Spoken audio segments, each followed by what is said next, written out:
Now, the home search process. The very first step is to, after you get pre-approved, of course, is to determine your preferences. Figure out what you want.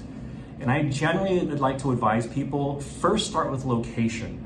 Once you know what your budget is, then you're gonna know where you can actually afford. And once you can go to those locations, then you can begin drilling down into different neighborhoods and sub-neighborhoods, okay? Once you know the location, you go location by location. For each house, figure out, what do you want? What's the minimum square footage? How many bedrooms? What's important to you? Is a yard more important, or is no stairs more important? Would you rather have a condo or a single family home? The other thing to keep in mind is also, what are your deal breakers? Let me know what you don't want, okay? So I won't show you those properties. As you go along in the process too, you may discover things that you just absolutely don't want. For instance, some people realize they care about whether or not there's a death on the property, okay? But unless you tell me, I won't know.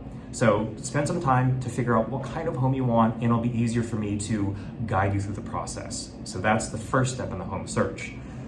Of course, I will send you automatic email updates of properties that meet your criteria, and know that that information comes directly from the Realtor database, so that information is 100% accurate.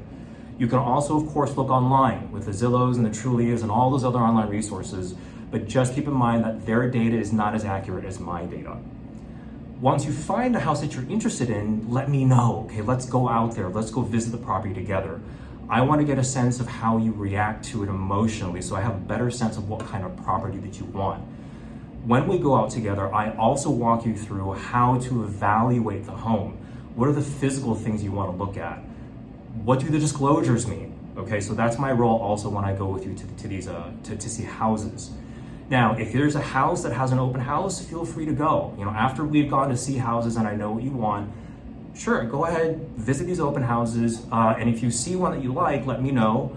I can get the disclosures for you to tell you what's going on with the house, as well as calling the listing agent to figure out, why is the seller selling? Like, what's going on with the situation, okay? And that sums up the home search process.